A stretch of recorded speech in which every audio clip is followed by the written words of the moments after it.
Latitudes and Attitudes presented a confluence of forms, ideas and emanations surrounding the register of sound art and experimental music. So Sound, Latitudes and Attitudes, it consists of 5 parts. We have an archive that is specifically developed by Mark Wong, who is also the behind Uji Kaji Records. We also have listening stations where we have 16 works by artists. People are encouraged to sit down and have sort of listen to each of their works. There's also the sound installation, and these sort of rotate throughout the duration of the exhibition. And there's also the sound scores, which sort of examine the kind of processes the way artists visualize sound.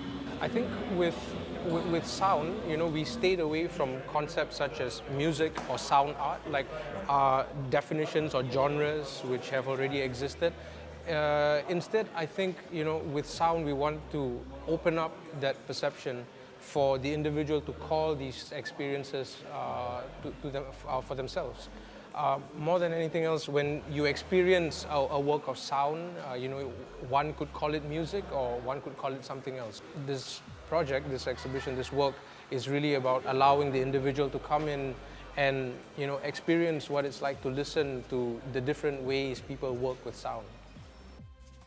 The exhibition, which featured work from 17 Singapore artists, presented sonic activities ranging from stillness to noise, random to structured forms, and personal to collective interactions with sound.